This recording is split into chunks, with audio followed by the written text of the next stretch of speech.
Hello friends, ನಮಸ್ಕಾರ. ಕೀರ್ತಿ simple ಅಡುಗೆಗೆ ಸ್ವಾಗತ. ಬರ್ರಿ ಇವತ್ತು ಹೋಮ್ ಮೇಡ್ ಟೂಟಿ ಫುಟಿ ಮಾಡೋದನ್ನು ನೋಡೋಣ.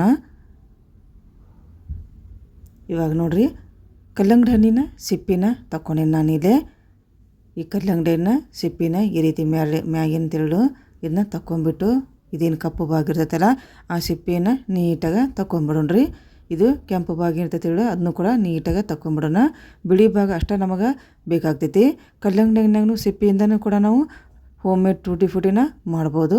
ಮತ್ತು ಕಾಯಿ ಪಪ್ಪಾಯಿಂದ ಕೂಡ ಟೂಟಿ ಫುಟಿ ಮಾಡ್ಬೋದು ನೋಡಿರಿ. ಇವಾಗ ನಾನು ಕಲ್ಲಂಗಡಿ ಹಣ್ಣಿನ ಸಿಪ್ಪಿಯಿಂದ ಯಾವ ರೀತಿ ಮಾಡ್ಬೋದು ಟೂಟಿ ಫುಟಿನ ಹೋಮ್ ಮೇಡ್ ಮಾಡೋದನ್ನು ನಾನು ತೋರಿಸ್ತೇನೆ. ನೀವು ಕೂಡ ಈ ಒಂದು ವಿಡಿಯೋನ ಸ್ಕಿಪ್ ಮಾಡ್ದೆ ನೀವು ಕೂಡ ಒಮ್ಮೆ ಟ್ರೈ ಮಾಡಿ ಇರೋದು ರುಚಿ ನೋಡಿರಿ.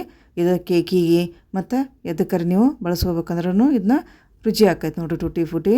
ಈಗ ನೋಡಿರಿ, ಈಗ ಕಲ್ಲಂಗಡಿ ಹಣ್ಣಿನ ಮೇಲಿನ ಸಿಪ್ಪೆನ ಎಲ್ಲನೂ ತಗೊಂಬಿಡೋಣ್ರಿ. ಇವಾಗ ಈ ರೀತಿ ಮೇಲಿನ ಕಪ್ಪು ಭಾಗ ಇರ್ತೈತಲ್ಲ ನೀಟಾಗನ ಅದನ್ನ ತಗೊಂಬಿಡೋಣ. ಬಿಳಿ ಭಾಗ ಅಷ್ಟೇ ನಾವು ತೊಗೊಂಬಿಡೋಣ್ರಿ. ಇವಾಗ ಈಗ ನೋಡಿರಿ, ನಾನು ಕಟ್ ಮಾಡಕ್ಕೆ ಕುಂತೀನಿ ಮೇಲಿನ ಸಿಪ್ಪೆನ ನೀಟಾಗಿ. ಇದೇ ರೀತಿನ ಎಲ್ಲವನ್ನು ನಾವು ಕಟ್ ಮಾಡ್ಕೊಂಬಿಡೋಣ್ರಿ. ಮೊದ್ಲೇಕನೇ ಇವನ್ನ ರೆಡಿ ಮಾಡ್ಕೊಂಡು ಇಟ್ಕೋಬೇಕಾಗೈತಿ. ಈ ರೀತಿ ನಾವು ಕಟ್ ಮಾಡಿಕೊಂಡು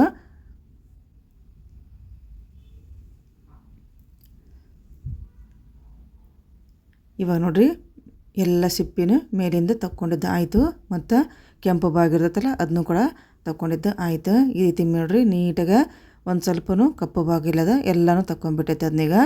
ಈಗ ಇದನ್ನ ಸಣ್ಣಗೆ ಆದಷ್ಟು ಸಣ್ಣಗೆ ನಾವು ಪೀಸ್ ಮಾಡ್ಕೋಬೇಕಾಗತ್ತೆ ನೋಡಿರಿ. ಭಾಳ ದೊಡ್ಡ ದೊಡ್ಡ ಪೀಸ್ ಮಾಡ್ಕೋಕೆ ಹೋಗ್ಬಾರ್ದು. ಆದಷ್ಟು ಸಣ್ಣಗೆ ಪೀಸ್ ಮಾಡ್ಕೋಬೇಕಾಗೈತೆ ನಾವು ಇದನ್ನು. ಈಗ ನೋಡಿರಿ, ನಾನು ತೋರ್ಸಕ್ಕೆ ಕುಂತೇನಲ್ಲ ಎಷ್ಟು ಸಣ್ಣ ಆಕೈತಲ್ಲ ಅಷ್ಟು ಸಣ್ಣವನ್ನ ಪೀಸ್ ಮಾಡ್ಕೋಬೇಕಾಗೈತಿ. ಅಂದ್ರೆ ಟೂಟಿ ಫುಟಿ ನೀಟಾಗಿ ಬರ್ತಾವ್ರಿ ಅವು. ಈಗ ನೋಡಿರಿ, ಈಗ ಕಟ್ ಮಾಡ್ಕೋಕೆ ಕುಂತೇನೆ ನಾನು. ಇದೇ ರೀತಿನ ಇವೆಲ್ಲ ಸಿಪ್ಪೆನ ನಾವು ಇದೇ ರೀತಿ ಸಣ್ಣದಾಗಿ ನಾವು ಕಟ್ ಮಾಡ್ಕೋಬೇಕಾಗತ್ತೆ ನೋಡಿರಿ. ನಾನು ಸೈಜ್ ತೋರ್ಸಕ್ಕೆ ಕುಂತೇನೆ, ಈ ಸೈಜ್ನಾಗ ನಾವು ಕಟ್ ಮಾಡ್ಕೋಬೇಕಾಗೈತಿ. ಆದಷ್ಟು ಸಣ್ಣಗನ ಕಟ್ ಮಾಡ್ಕೋಬೇಕಾಗತ್ತೆ ನೋಡಿರಿ. ಇವಾಗ ನೋಡಿರಿ, ಅಷ್ಟೊಂದು ಸಿಪ್ಪಿಗೆ ಇಷ್ಟೊಂದು ಪೀಸುಗಳಾಗಿ ರೆಡಿಯಾಗಿ ಬಂದಾವೆ ನೋಡಿರಿ. ತೋರ್ಸಕ್ಕೆ ಕುಂತೇನೆ ನೋಡಿರಿ. ಇವಾಗ ಈ ರೀತಿ ಆದಷ್ಟು ಸಣ್ಣಗನ ಕಟ್ ಮಾಡ್ಕೋಬೇಕಾಗೈತಿ. ಈಗ ಅವನ್ನ ಸೈಡಿಗೆ ಇಟ್ಕೊಂಬಿಡೋಣ. ಈಗ ನೋಡಿರಿ, ಗ್ಯಾಸಿನ ಮೇಲೆ ಒಂದು ಪಾತ್ರೆ ಇಟ್ಕೊಂಡಿದ್ನಿ, ಅದಕ್ಕೆ ನೀರು ಹಾಕ್ಕೊಂಬಿಟ್ಟಿದ್ನಿ ನೋಡಿರಿ. ಈಗ ನೀರು ಸ್ವಲ್ಪ ಬಿಸಿಯಾಗಿದ್ವಿ. ಈಗ ಅವನ್ನ ಹಾಕ್ಕೊಂಬಿಡ್ತೀನಿ ರೀ. ಇವಾಗ ನಾವೇನು ಕಟ್ ಮಾಡಿದ್ವಲ್ಲ ಕಲ್ಲಂಗಡಿನ ಪೀಸನ್ನು ಎಲ್ಲವನ್ನು ಹಾಕ್ಕೊಂಬಿಡ್ತೇನೆ. ಈಗ ಒಂದು ಕುದಿಸ್ಕೊಂಬಿಡೋಣ. 1 ನಿಮಿಷ ಇದನ್ನು ಕುದಿಸ್ಕೋಬೇಕಾಗೈತಿ. ಭಾಳ ಸಾಫ್ಟೇನ ಆಗಬಾರ್ದು ಇದು. ಸ್ವಲ್ಪ ಇದು ಕಲರ್ ಸ್ವಲ್ಪ ಚೇಂಜ್ ಆಗಿಬಿಟ್ರೆ ಸಾಕು. ಇದು ಭಾಳ ಹೊತ್ತು ಕುದಿಸೋಕೆ ಹೋಗ್ಬಾರ್ದು. 1 ನಿಮಿಷ ಅಷ್ಟೇ ಕುದಿಸ್ಕೊಂಡು ತಗೊಂಬಿಡ್ಬೇಕು. ಭಾಳ ಸಾಫ್ಟ್ ಮಾಡಿಬಿಟ್ರೆ ಸರಿ ಆಗೋದಿಲ್ಲ ರೀ. ಈಗ ಮೀಡಿಯಮ್ ಹುರಿಯಾಗ ಇದು ನೀಟಾಗಿ 1 ನಿಮಿಷ ಕುದಿಸ್ಕೊಂಬಿಡೋಣ್ರಿ. ಇವಾಗ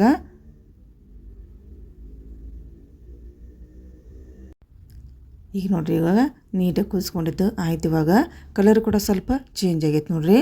ಸಾಫ್ಟೂ ಆಗಿಲ್ಲ, ಸ್ವಲ್ಪ ಕುದ್ದಂಗಾಗ್ಯವು, ಸಾಫ್ಟೂ ಆಗಿಲ್ಲವು. ಈ ರೀತಿ ನಾವು ಕುದಿಸ್ಕೋಬೇಕಾಗೈತಿ. ಭಾಳ ಸಾಫ್ಟಾಗಿ ಕುದಿಸೋಕೆ ಹೋಗ್ಬಾರ್ದು.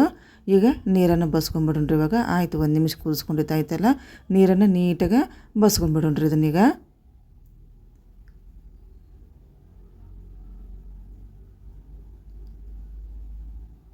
ಈಗ ನೋಡ್ರಿ, ಈಗ ನೀರನ್ನು ಒಂದು ಪಾತ್ರೆಗೆ ಹಾಕ್ಕೊಂಡು ಇವನ್ನ ನೀಟಾಗಿ ತೊಗೊಂಬಿಡೋಣ. ಸ್ವಲ್ಪನೂ ನೀರು ಹಾಕೋಬಾರ್ದು ರೀ. ಸ್ವಲ್ಪ ಎಲ್ಲನೂ ನೀರನ್ನು ಬಸ್ಕೊಂಡ್ಬಿಡ್ಬೇಕ್ರಿ. ಇದನ್ನ ಸ್ವಲ್ಪ ನೀರು ಇಲ್ದಂಗೆ ಒಂದು ತಾಟಿ ಹಾಕ್ಕೊಂಬಿಡೋಣ್ರಿ. ಇದನ್ನು ಈ ರೀತಿ ಬಸ್ಕೊಂಡು ಇದೇ ರೀತಿಯೇ ಎಲ್ಲವನ್ನು ತೊಗೊಂಬಿಡೋಣ್ರಿ ನಾವು. ಇದನ್ನ ಸೈಡಿಗೆ ಇಟ್ಕೊಂಬಿಡೋಣ್ರಿ. ಇವಾಗ ಇದನ್ನ ಈಗ ನೋಡಿರಿ, ಗ್ಯಾಸಿನ ಮೇಲೆ ಒಂದು ಬಾಳಿಗೆ ಇಟ್ಕೊಂಡಿನಿ. ಈಗ ಸಕ್ಕರೆ ಹಾಕ್ಕೊತೇನೆ ನೋಡಿರಿ ನಾನೀಗ. ಈಗ 1 ಬಟ್ಲು ಸಕ್ಕರೆ ಹಾಕ್ಯಾರ, 1 ಬಟ್ಲು ನೀರು ಹಾಕ್ಕೊಂಡು ನೋಡ್ರಿ ನಾ ಇಲ್ಲೇ. ಈಗ ಇದನ್ನ ಸಕ್ಕರೆನ ನೀಟಾಗಿ ಕರಗಿಸ್ಕೊಂಬಿಡೋಣ.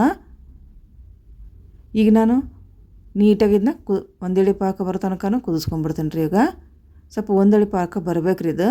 ಈಗ ಸ್ವಲ್ಪ ಸಕ್ಕರೆ ಕರಗಿದ್ರೆ ಸಾಕು ನಮ್ಗೆ. ಸಕ್ಕರೆ ಕರಗುತ್ತಲನ್ನ ನಾವು ಕುದಿಸ್ಕೊಂಡು ಇಟ್ಕೊಂಡಿದ್ದೇವಲ್ಲ ಕಲ್ಲಂಗಡಿನ ಪೀಸನ್ನು ಹಾಕ್ಕೊಂಬಿಡೋಣ.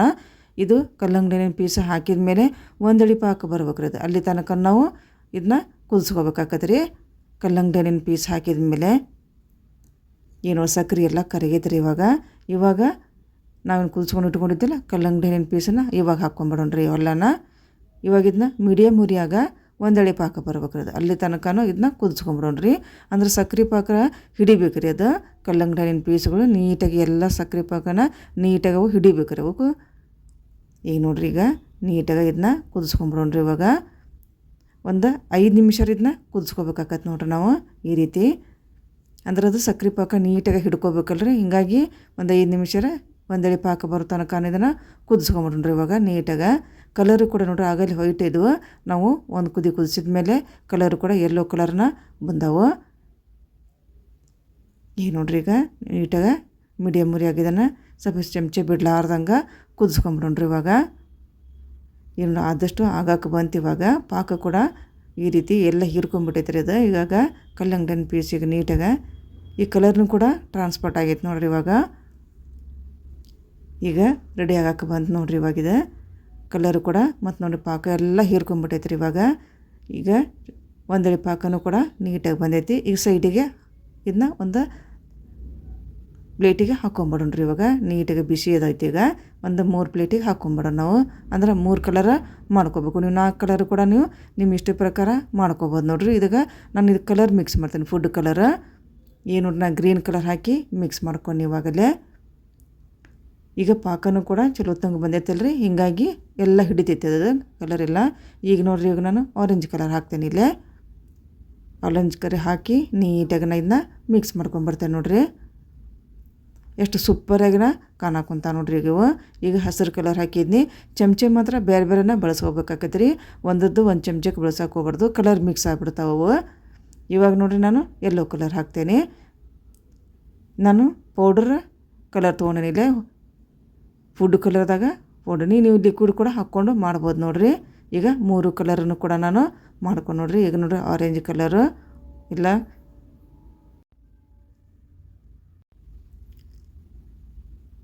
ಈಗ ಆರೆಂಜ್ ಕಲರ್ಗೆ ನೀಟಾಗಿ ಕಲಿಸ್ಕೊಂಡಿದ್ದು ಆಯಿತು. ಈಗ ಗ್ರೀನ್ ಕಲರ್ ಕೂಡ ನೋಡ್ರಿ ಆಗಲೇ ಡ್ರೈ ಆಗಕ್ಕೆ ಬಂದು ಈಗ ನೋಡ್ರಿ ಈಗ ಮಿಕ್ಸ್ ಮಾಡ್ಕೊಂಡು ಆಯ್ತು. ಇವಾಗ ಗ್ರೀನ್ ಕಲರ್ನ ಈ ರೀತಿ ಪಾಕ ಮಾತ್ರ ಒಂದೆಳೆ ಪಾಕನ ಮಾಡ್ಕೋಬೇಕಾಗತ್ತೆ ರೀ. ಈಗ ಯೆಲ್ಲೋ ಕಲರನ್ನು ಕೂಡ ಅದನ್ನು ಕೂಡ ಮಿಕ್ಸ್ ಮಾಡ್ಕೊಂಡಿದ್ದು ಆಯಿತು. ನಿಮ್ಗೆ ದಿಢೀರನ್ನ ಬೇಕಂತಂದ್ರೆ ಈಗ ಟಿಶ್ಯೂ ಪೇಪರ್ನಾಗ ಹಾಕಿ ಇದನ್ನ ಫ್ಯಾನಿನ ಗಾಳಿಗೆ ಆರಿಸ್ಕೊಂಡು ರೆಡಿ ಮಾಡ್ಕೋಬೋದು. ಇಲ್ಲ ನಿಮ್ಗೆ ಟೈಮ್ ಐತೆ ಅಂತಂದ್ರೆ ಇದನ್ನ ನಾನು ಪ್ಲೇಟಿಗೆ ಹಾಕಿದ್ದೆನಲ್ಲ ಹಂಗನ ಇಡೀ ದಿನನ ಇದು ಫ್ಯಾನಿನ ಕೆಳಗೆ ಬಿಟ್ಟು ಬಿಡ್ಬೇಕು ನೋಡ್ರಿ. ಇಲ್ಲಾಂತಂದ್ರೆ ಬಿಸಿಲಿಗೆ ಕೂಡ ನೀವು ಒಣಗಿಸ್ಕೊಂಡು ರೆಡಿ ಮಾಡ್ಕೋಬೋದು ನೋಡ್ರಿ. ಈಗ ನೋಡ್ರಿ ಟಿಶ್ಯೂ ಪೇಪರ್ನಾಗ ನೀಟಾಗಿ ಹಾಕಿ ಇದನ್ನ ಫ್ಯಾನಿನ ಗಾಳಿಗೆ ಇಟ್ಟು ಬಿಡ್ತೇನೆ ರೀ ನಾನು. ಈ ರೀತಿ ನಿಮ್ಗೆ ಟೈಮ್ ಐತೆ ಅಂತಂದ್ರೆ ಪ್ಲೇಟ್ನಾಗನ ಇಟ್ಟು ಬಿಡ್ಬೇಕಾಕೈತೆ ನೋಡ್ರಿ. ಟಿಶ್ಯೂ ಪೇಪರ್ ಹಾಕೋಕೆ ಹೋಗ್ಬಾರ್ದು. ಅವಾಗ ನಿಮ್ಮ ದಿಢೀರಾಗ ಇದು ಬೇಕಂತಂದ್ರೆ ಈ ರೀತಿ ನಾವು ಪಾಕನ ನಾವು ಇದನ್ನ ತಗೋಬೇಕಲ್ರಿ. ಹೀಗಾಗಿ ನಾವು ಟಿಶ್ಯೂ ಪೇಪರ್ನ ಹಾಕಿ ನೀಟಾಗಿ ಇದನ್ನ ಫ್ಯಾನಿನ ಕೆಳಗೆ ಹಾಕಿ ಇದನ್ನ ಆರಿಸ್ಕೊಂಬಿಡೋಣ. ನಿಮ್ಗೆ ಟೈಮ್ ಐತೆ ಅಂತಂದ್ರೆ ಪ್ಲೇಟ್ನಾಗನ ಹಂಗೆ ಸುಮ್ಮನೆ ಬಿಟ್ಟು ಇದನ್ನ ಫ್ಯಾನಿನ ಗಾಳಿಗಾರಾಗಲಿ ಇಲ್ಲ ಬಿಸಿಲಿಗಾರ ಇಟ್ಟು ಇದನ್ನ ಡ್ರೈ ಮಾಡ್ಕೋಬೇಕಾಗತ್ತೆ ನೋಡ್ರಿ. ಈಗ ನೋಡ್ರಿ 3 ನಾನು ಟಿಶ್ಯೂ ಪೇಪರಿಗೆ ಹಾಕಿಬಿಡ್ತೇನೆ. ಈಗ ಹಾಕಿ ಇದನ್ನು ಫ್ಯಾನಿನ ಗಾಳಿಗೆ ನೀಟಾಗಿ ಇಟ್ಟು ಬಿಡ್ತೇನೆ ರೀ. ಇದನ್ನ ಒಂದು 2ರಿಂದ 3 ತಾಸು ಸ್ವಲ್ಪ ಫ್ಯಾನಿನ ಗಾಳಿಗೆ ಆರ್ತಂದ್ರೆ ರೆಡಿ ಆಗಿಬಿಡ್ತಾವೆ. ಇಲ್ಲಾಂದ್ರೆ ನಿಮ್ಗೆ ಇನ್ನೂ ಟೈಮ್ ಐತೆ ಅಂತಂದ್ರೆ ಇದನ್ನ ಬಿಸಿಲಾಗ ಕೂಡ ಇಟ್ಟು ನೀವು ಕೂಡ ಒಣಗಿಸ್ಕೋಬೋದು ನೋಡ್ರಿ. ಈಗ ನೋಡ್ರಿ ಈಗ ನಾನು ರೆಡಿ ಮಾಡ್ಕೊಂಡಿದ್ನಿ ಎಲ್ಲ ಫ್ಯಾನಿನ ಗಾಳಿಗೆ ಇಟ್ಟು ಇದನ್ನ ಒಂದು 2-3 ತಾಸು ಇದನ್ನ ಒಣಗಿಸ್ಬಿಟ್ನಲ್ಲ. ಹೀಗಾಗಿ ಈ ರೀತಿ ಡ್ರೈ ಆಗಿ ಬಂದ ನೋಡ್ರಿ. ಆದಷ್ಟು ಒಂದೆಳೆ ಪಾಕ ಬರೋ ತನಕನ ಇದನ್ನ ಕುದಿಸ್ಕೋಬೇಕಾಗತ್ತೆ ನೋಡ್ರಿ. ಒಂದೆಳೆ ಪಾಕ ಬರೋಕ್ಕಿಂತ ಮುಂಚೆಗೆ ತಗೊಂಬಿಟ್ರೆ ನೀಟಾಗೆ ಅವು ಸಕ್ರೆ ಪಾಕ ಹಿಡಿದೇನೆ ಇಲ್ಲರಿ ಅವು. ಈಗ ರೆಡಿ ಆಯ್ತು ನೋಡ್ರಿ. ಇವಾಗ ಕಲ್ಲಂಗಡಿ ಹಣ್ಣಿನ ಸಿಪಿಯ ಟೂಟಿ ಫ್ರೂಟಿ ಕಲರ್ಫುಲ್ ಆದ ಟೂಟಿ ಫ್ರೂಟಿ ರೆಡಿ ಆಯ್ತು. Home made tutti Frooti. ನೀವು ಕೂಡ ಈ ಒಂದು ಹೋಮ್ ಮೇಡ್ ಟೂಟಿ ಫ್ರೂಟಿನ ಒಮ್ಮೆ ಟ್ರೈ ಮಾಡಿರಿ. ಲೈಕ್ ಆದರೆ ಲೈಕ್ ಮಾಡಿರಿ, ಶೇರ್ ಮಾಡಿರಿ, ಹಾಗೆ ನನ್ನ ಚಾನಲ್ಗೆ ಸಬ್ಸ್ಕ್ರೈಬ್ ಮಾಡ್ಕೊಂಬಿಡ್ರಿ. ನಮಸ್ಕಾರ.